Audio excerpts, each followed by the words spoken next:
Oke, selamat datang di pembahasan Zero to One dari Peter Thiel. Pernah kepikiran gak sih, gimana caranya membangun masa depan bukan cuma niru yang udah ada? Nah, ide-ide di buku ini pas banget buat Anda. Yuk, kita bedah bareng-bareng.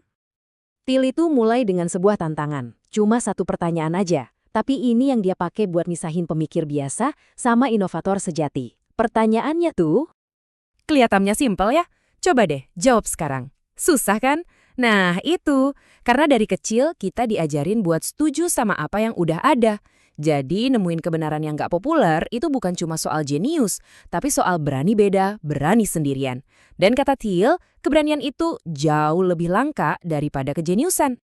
nah jawaban buat pertanyaan tadi itu jadi kunci buat ngerti ide paling gede di buku ini. Bedanya antara kemajuan vertikal sama horizontal. Antara menciptakan sesuatu yang baru sama ya cuma sekedar niru. Jadi gini, ada dua jenis kemajuan. Pertama, 0 ke 1. Ini tuh kayak menciptakan sesuatu yang benar-benar baru, belum pernah ada sebelumnya. Ini yang disebut teknologi. Lompatannya tuh kayak dari mesin tik langsung ke komputer. Nah, yang kedua itu 1 ke N. Ini tuh niru dan ngopi paste apa yang udah berhasil. Ini yang disebut globalisasi. Ibaratnya, kita bikin lebih banyak mesin tik lagi, terus kita jual ke seluruh dunia. Kebayangkan bedanya? Dan kutipan ini, nah ini dia jawaban Tyler sendiri buat pertanyaan di awal tadi. Kebenaran versi dia tuh gini, kita semua terlalu fokus sama globalisasi. Padahal teknologi, kemajuan dari 0 ke 1, itulah yang benar-benar bakal nentuin masa depan. Kenapa? Karena tanpa inovasi baru, kita cuma bakal ngabisin sumber daya yang udah ada. Ujung-ujungnya bukan kaya, tapi malah rusak semua. Oke, pertanyaannya sekarang. Kalau teknologi sepenting itu, kenapa ya kok banyak orang malah takut buat ambil lompatan besar? Thiel bilang, kita semua tuh sebenarnya masih trauma. Trauma dari satu momen spesifik dalam sejarah. Gelembung.com. Wah, ini era optimisme yang gila-gilaan. Yang akhirnya hancur lebur. Dan dari puing-puing kehancuran inilah, kata Thiel, Silicon Valley belajar pelajaran yang keliru. Pelajaran yang efeknya masih menghantui kita sampai sekarang.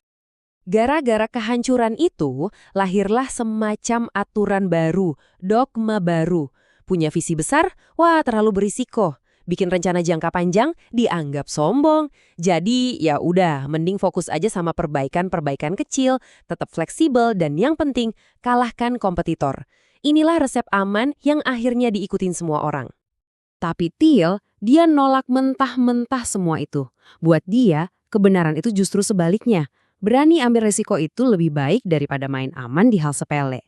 Punya rencana, sekalipun jelek, itu lebih baik daripada nggak punya rencana sama sekali. Dan yang paling penting, persaingan itu buat para pecundang. Oke, kalau persaingan itu malah menghancurkan keuntungan, terus tujuannya apa dong? Menurut Thiel, tujuannya itu bukan buat bersaing, tapi buat membangun sebuah monopoli.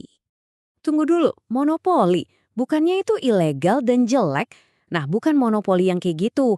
Thiel ngomongin soal monopoli kreatif. Artinya, kita jadi sangat bagus dalam sesuatu yang unik sampai-sampai gak ada yang bisa niru. Disinilah ironisnya. Dalam persaingan yang sempurna, gak ada yang dapat untung. Makanya, bagi Thiel, kapitalisme dan persaingan itu justru dua hal yang berlawanan.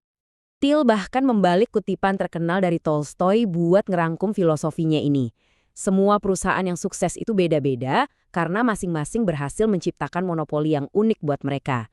Sebaliknya, semua perusahaan yang gagal itu sama aja. Mereka semua kejebak dan gak bisa keluar dari arena persaingan yang berdarah-darah itu. Jadi gimana cara bangunnya? Thiel ngasih 4 pilar nih. Semuanya dimulai dari teknologi hak milik yang, catat ya, 10 kali lebih baik dari yang lain. Ini bakal memicu efek jaringan, di mana produk kita makin berharga karena makin banyak yang pakai.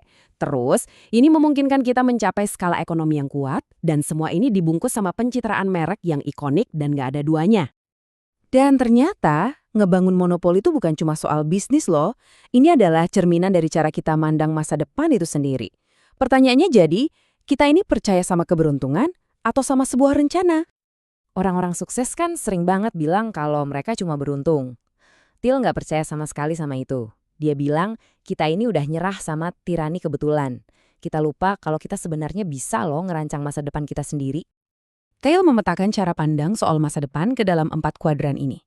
Dan ini diagnosisnya buat dunia kita sekarang. kita hidup di era optimisme tidak pasti. Maksudnya? Kita yakin masa depan bakal lebih baik, tapi kita nggak punya rencana konkret gimana cara mencapainya. Kita cuma berharap ya semoga semuanya baik-baik aja. Nah, menurut Till, ini resep pasti buat kegagalan. Gejalanya tuh ada di mana-mana, apalagi di dunia startup. Kita sering banget dengar kata-kata kayak iterasi, pivot, berevolusi. Ini semua tuh bahasanya ketidakpastian. Kita nggak lagi membangun sesuatu pakai cetak biru. Kita cuma kayak lempar-lempar ide ke dinding dan berharap ada yang nempel. Nah, disinilah intinya. Phil ngingetin kita kalau inovator-inovator terhebat itu bukan penjudi yang lagi hoki. Mereka itu perancang yang hebat. Steve Jobs itu nggak beriterasi buat bikin iPhone. Dia punya visi yang jelas, yang pasti, dan rencana bertahun-tahun buat mewujudkan itu. Jadi, pesan utama dari Zero to One itu sebenarnya panggilan buat bertindak. Tolak ide kalau hidup Anda itu cuma soal kebetulan. Ambil alih kendali. Kenapa? Karena Anda bukan tiket lotre yang nunggu ditalik nomornya. Anda itu perancangnya. Dan pada akhirnya, Zero to One ninggalin kita dengan satu pertanyaan yang kuat banget. Masa depan itu nggak datang gitu aja, dia harus dibangun. Jadi pertanyaannya bukan lagi apa ya yang bakal terjadi nanti, tapi masa depan pasti seperti apa yang akan kamu bangun?